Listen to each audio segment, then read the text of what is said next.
actually trust your intuition? Do you listen to your gut?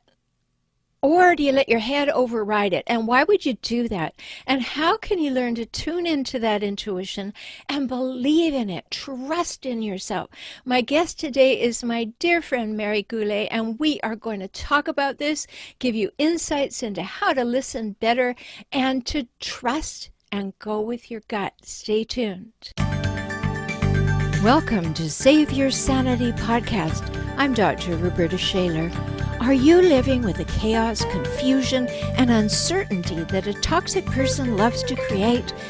Is a partner, parent, ex, sibling, child, or coworker causing you to second-guess yourself? That can be crazy-making. I'm here to help you save your sanity. So let's get down to it and figure some things out now. Stay tuned.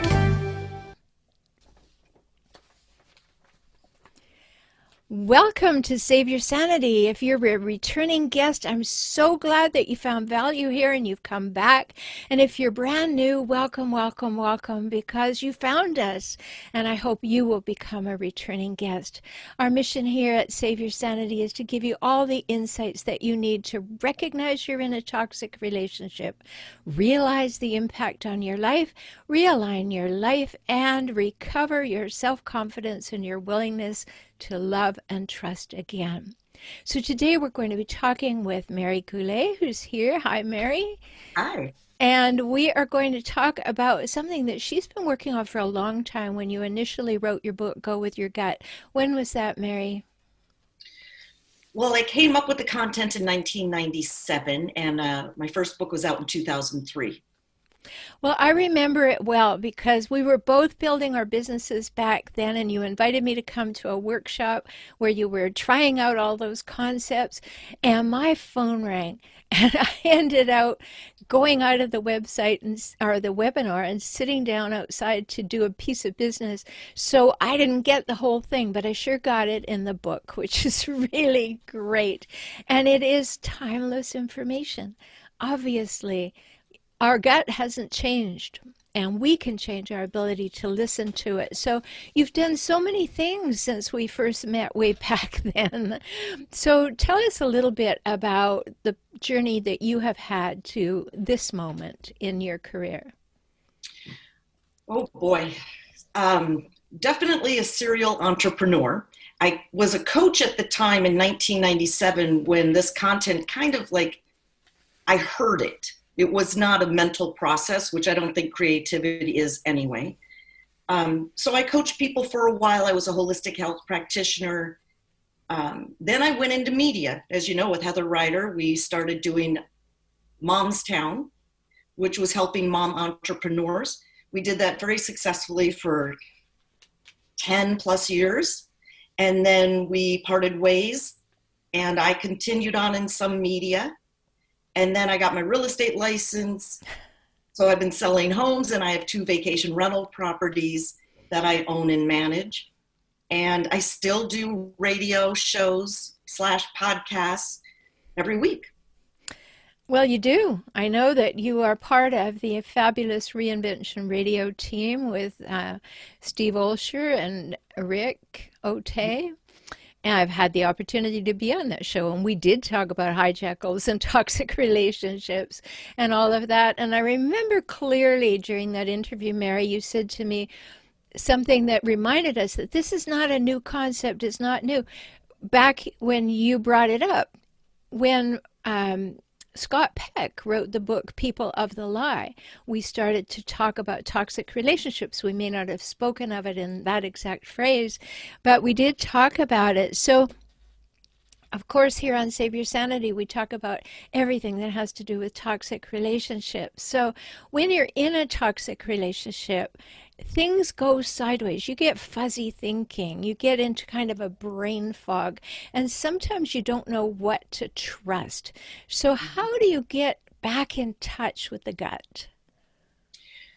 That's a really good question, because the reason we get in the brain fog is because we have an emotional attachment to the person, healthy or not. We're in it, and we start using our ego to figure things out, think it through, make sense of it. But then we're also in our heart space, in the emotional element, there's the feelings of the good times, the feelings of the present, which may not be good. So when you have all of that swirling around, it shoves down what the truth is. So recognizing if you're in your ego, that means you're asking a lot of questions. You're thinking it through. You're justifying your reason for staying. You might be rationalizing it. If you're in your emotions, you're maybe feeling sorry for yourself. Maybe there's some fear there. Maybe there's sympathy, whatever those emotions are. But your gut is always a statement. So it's going to tell you to do something, not to do something, or to delay. Now, let me explain the delay real quickly. Yes. I remember a person that you and I both know, but I don't want to say his name. I did a speech on this topic in front of a group of his, and he walked up to me and he said, I know my marriage is over. Mm-hmm. So he knew, so that was the due, it's over. But that was in August. In February, we met for coffee. He did not act that week. He waited months. So he just delayed so he could do a graceful, elegant, respectful end. Okay? So that's kind of where the delay comes into play. Some people don't want to acknowledge a directive of a do or a don't because they think they have to act. So that's where the beauty of delay comes in. Well, I really like that distinction, Mary, because there is that compulsion. Like, you should be able to make a snap decision. And maybe your snap decision is, yeah, that feels right. But it may not be the right time. You may want to think it through. You may want to live with it, let it settle into your gut again, let it settle into your body. Let you try on, how would it be if I did this? What would I come up against as obstacles?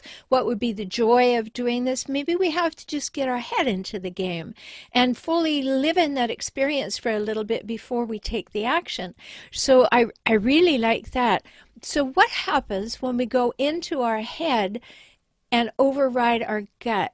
Because that happens so much. Like, our gut says do, and our head goes, oh no.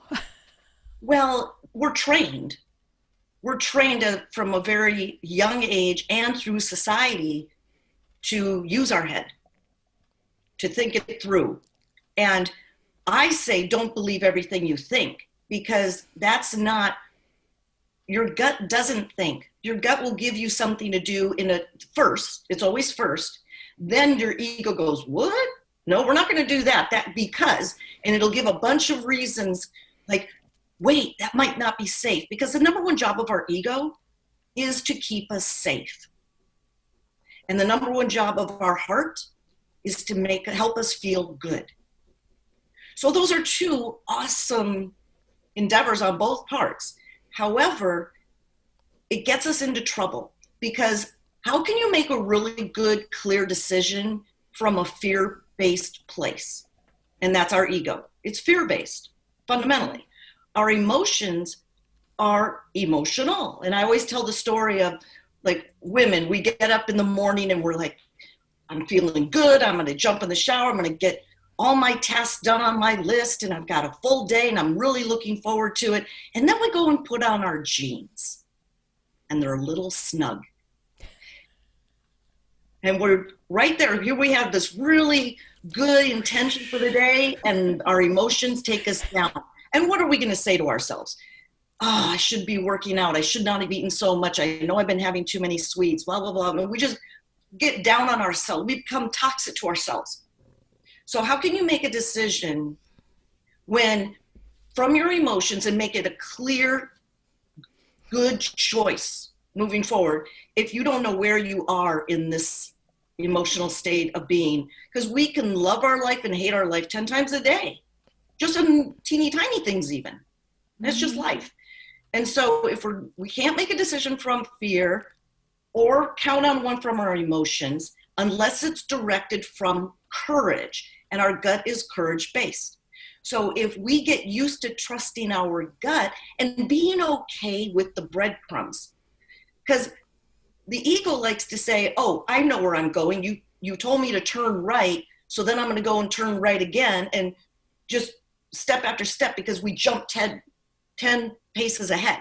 Our gut will give us one thing: call so-and-so. The ego, why would I do that? I haven't talked to them in a long time. What if they don't want to talk to me? What if they don't answer? Right? We do that to ourselves. Now, that's not even a very serious thing. But when it comes to bigger things, we have to learn how to hear those 5 words in a statement: to do something or not to do something. That's so clear. I'm so glad that I asked that question because we do hear that. You know, it can be something as simple like I can be going out my back door into my carport to get into my car, and I clearly hear, take the something. Mm-hmm. I have learned to turn around and go get that something. I don't argue, I just go get it. We live in San Diego. It could be an absolutely beautiful day and it's take your umbrella.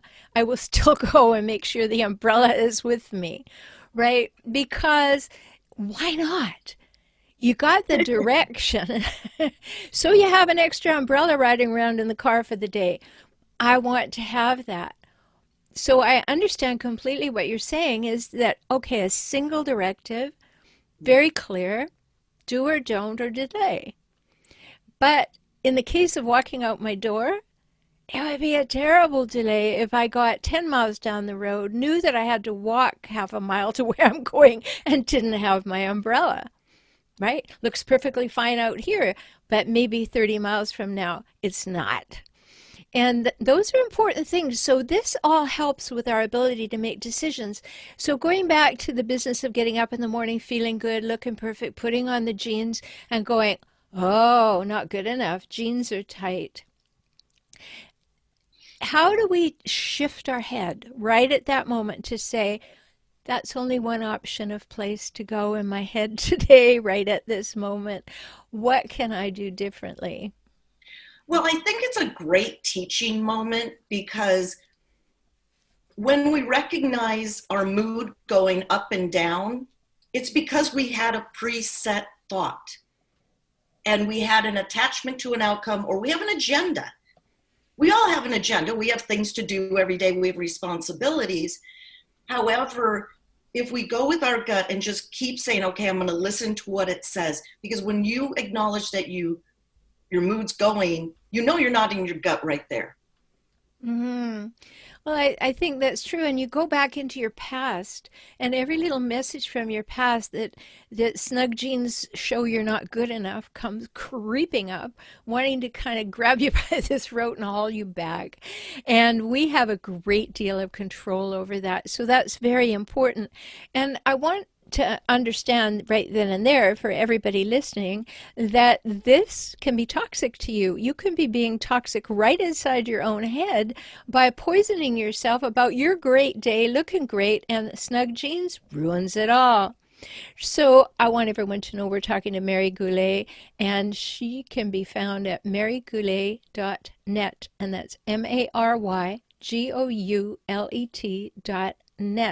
And you can find her book, Go With Your Gut, there too. And the subtitle is one that I want to talk about a little more, which is How to Make Decisions You Can Trust. Because we want to be good decision makers. Nobody likes to be in that wishy-washy, foggy kind of place for any longer than they need to be. So if we can tune in and maybe get a little message as a starting point, it's a great thing to do. But when we find ourselves in a toxic relationship, well, all toxic people, well, not all, but almost all toxic people seem nice when we meet them Mm-hmm. because they want to draw us in, they want us to trust them, they want us to like them. So, how do you think that we can identify that person maybe via our gut? I think it speaks pretty quickly. We just don't want to hear it because we want what we want. Maybe it's a good looking person. Maybe they're charming, which typically they are. Mm-hmm. But if you get this, all right, pray to hear yourself say, something tells me. That is, live in the land of something tells me. Because no one can argue with you. Test it out. Like if someone asks you out to dinner and you get this, I really want to go. There's no reason not to go. Something tells me to stay home. We get those something tells me, just really quick things, probably all day long. So when it comes to a toxic potential relationship, their mindset is so pervasive, living from that space, our gut's going to pick up on it and our ego is going to shut it down. So we just have to get used to that nudging, listening to that still small voice. It's not trying to convince us of anything. It's not giving us a reason. It's not begging us. It's just saying, stay home tonight. Or step back. Because if you give yourself space from a person, like even a foot, you're like, okay, I'm giving myself space to feel, sense this person's energy. Mm-hmm.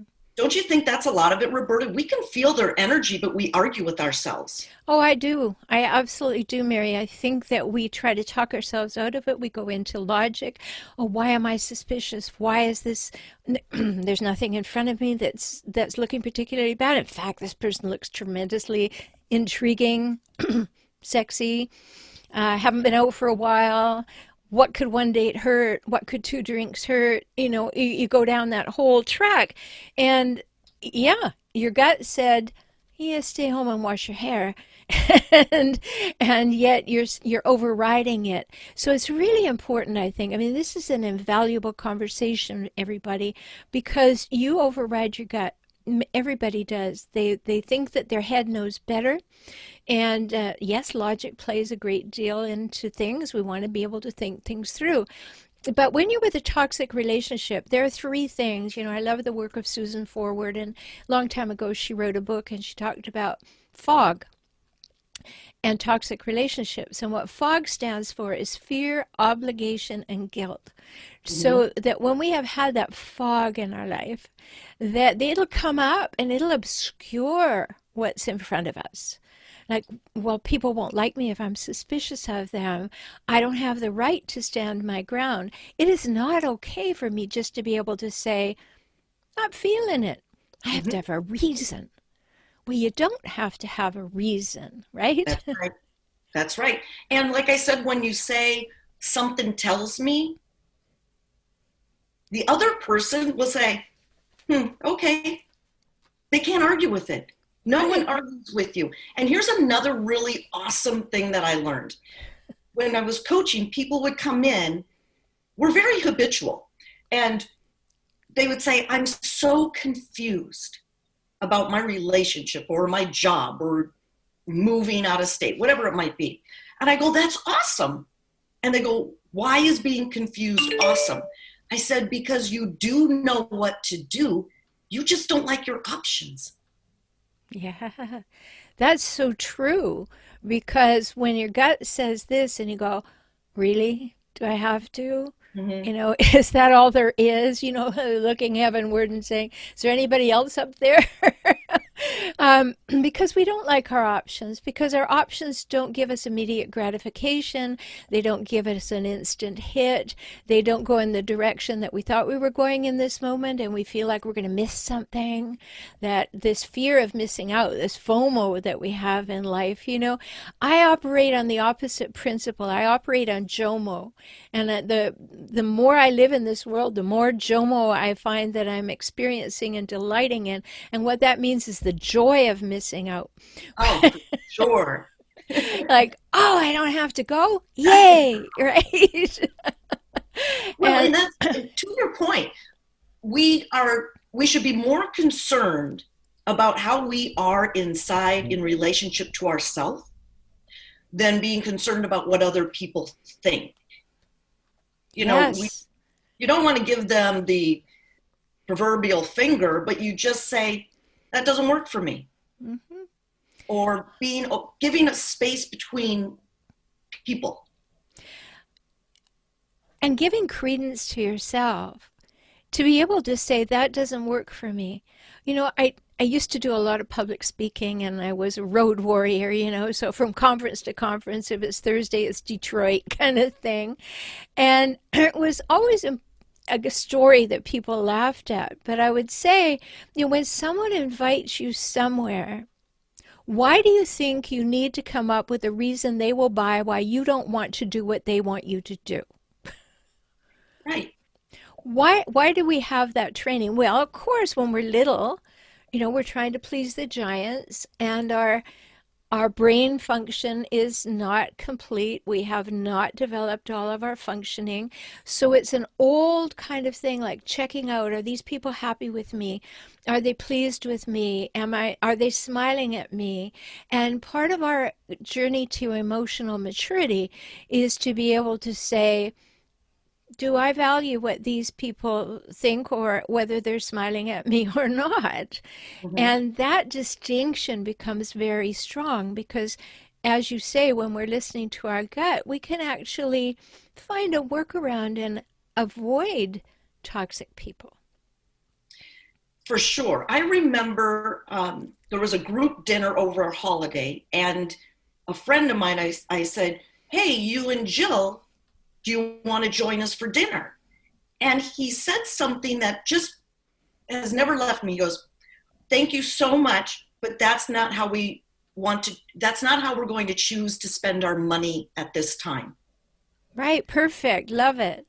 So finding a language that works for you, that you stand up for yourself without putting off. Well, here's my definition of assertiveness, and everybody who's listening to the podcast knows that I trademark the term hijackals for these difficult, toxic people.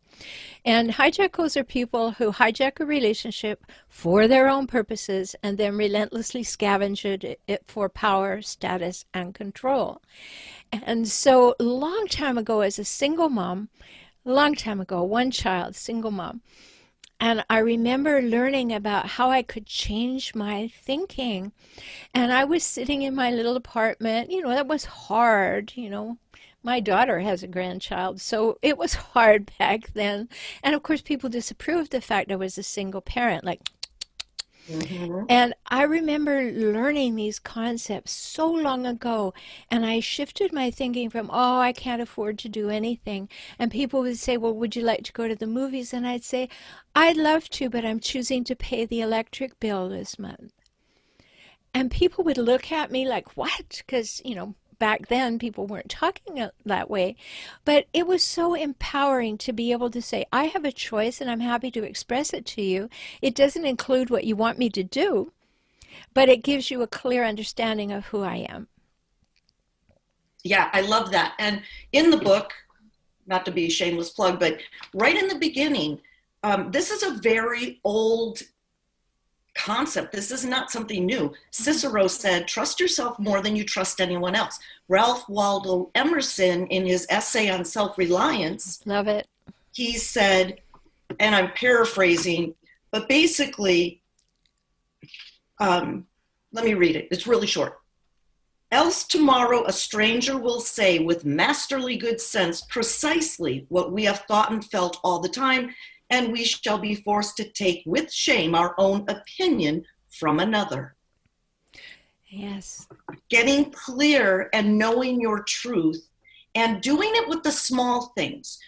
Listen to your gut, act on what it states, 5 words or less in a statement, and do it with the small things. Because when the bigger things come up, your ego is going to kick in. Now, in defense of the ego and our emotions, they're awesome and necessary. However, as followers, not as a leader.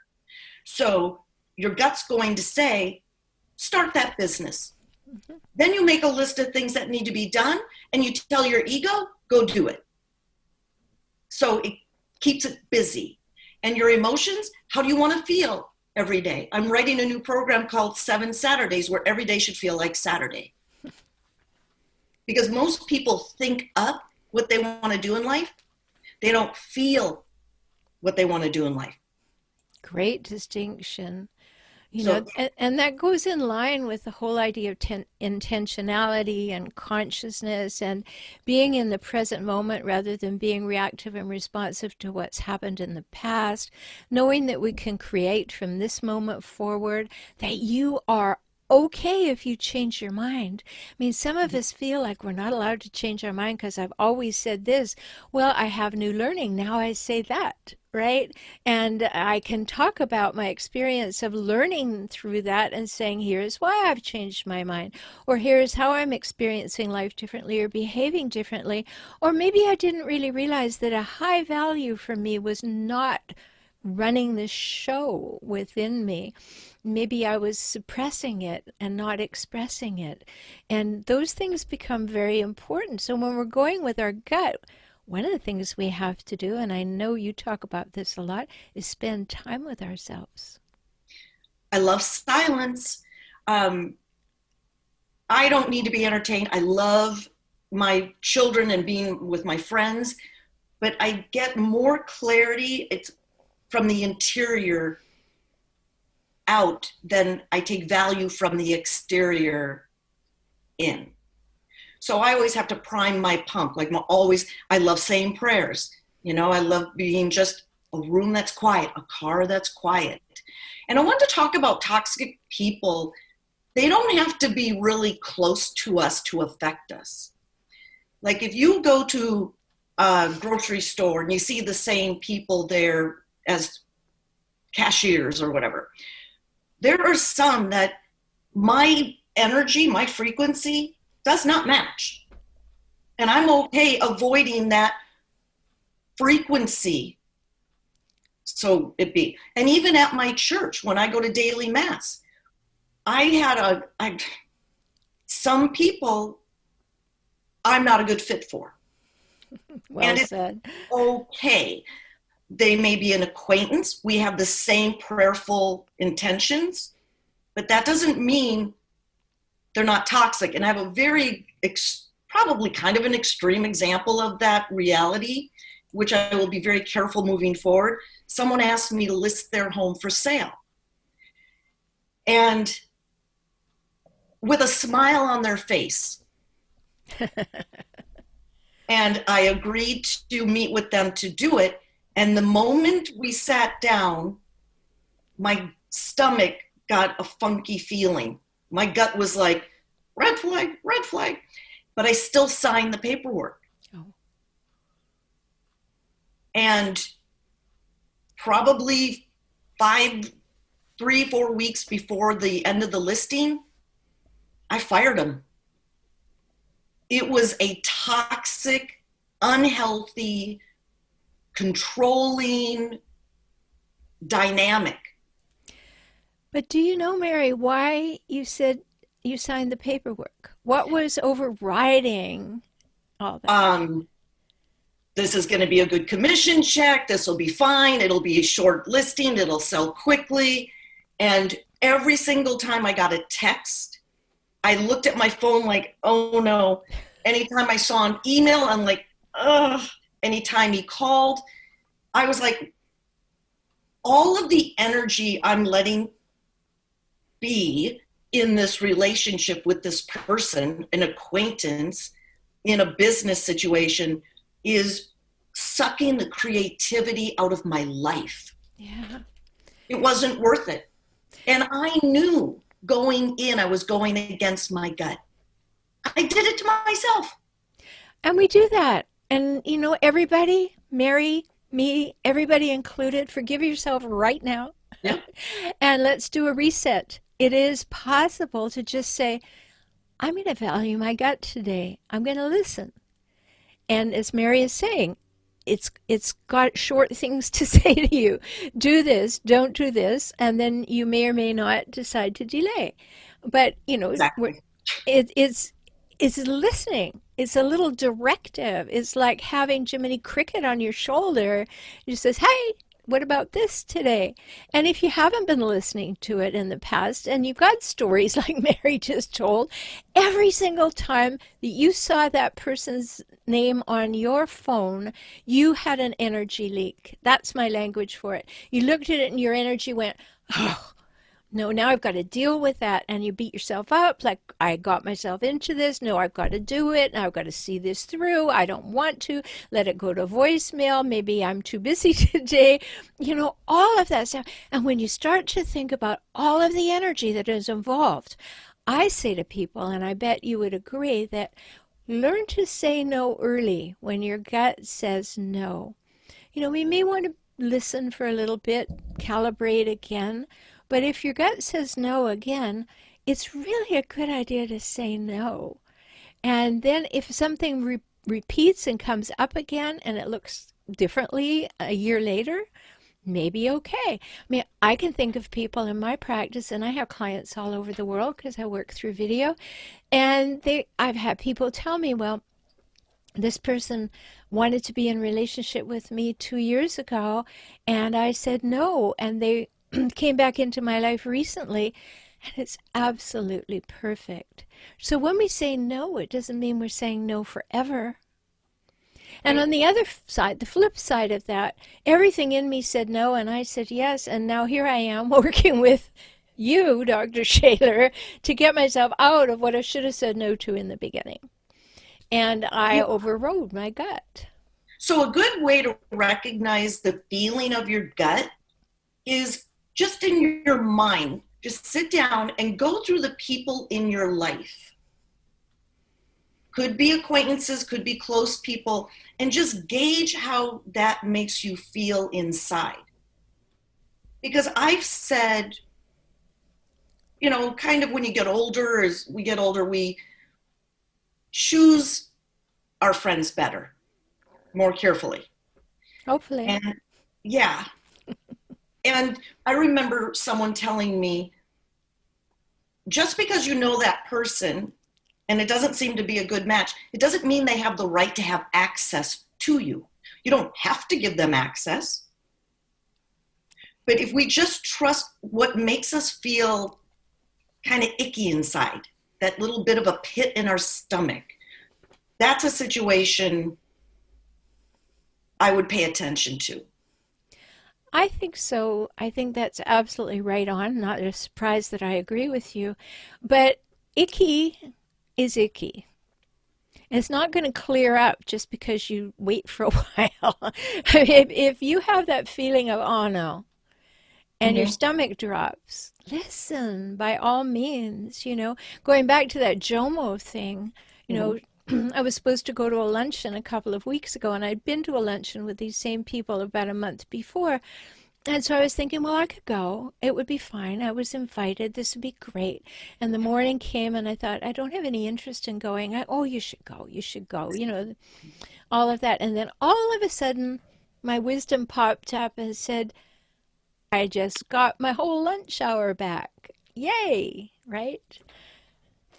And that's what's possible for us when we start to actually listen to ourselves. So, Mary has a gift for you, her Go With Your Gut ebook, and you can Mm-hmm. find that at gowithyourgut.net. Gowithyourgut.net. And I'll put that in the show notes for you. So, if you're driving, don't worry, you don't have to remember these things. They'll all be in the notes for you and how to find Mary Goulet. She's done so much, and she has been working on how to go with your gut for almost 20 years. Well, at least a good 15, but a seed idea 20 years ago. So many things to talk about, Mary. Thank you so much for being my guest. Thank you, Rhoberta. It was a pleasure. I've been talking with Mary Goulet. You find her at marygoulet.net, MARYGOULET.net. Obviously, she has great wisdom for you. She can help you. You can listen to her. You can read her. You can listen to her podcast. Go and visit marygoulet.net. And if you'd like to chat with me, you can always come over to transformingrelationship.com. I'm Dr. Rhoberta Shaler. I'm so glad you've been with us. If you enjoyed this podcast, subscribe and invite your friends to do the same thing. If you really enjoyed it and value the content, support us by becoming a member of Patreon and supporting our work each month. Until we talk again, take really good care of yourself because you're precious and you matter. Talk soon. Thank you for joining me on the Save Your Sanity podcast today. I hope you've had some new insights, some ideas and strategies to help you gain clarity and confidence for moving forward toward greater emotional health and safety. You deserve that, and so do your children. If you found value here and would like to support this podcast with $1 or $5 each month, please do so at patreon.com/saveyoursanity. Learn more about how to work with me via video conference, join my optimized circles, or subscribe to this podcast on my YouTube channel at my website,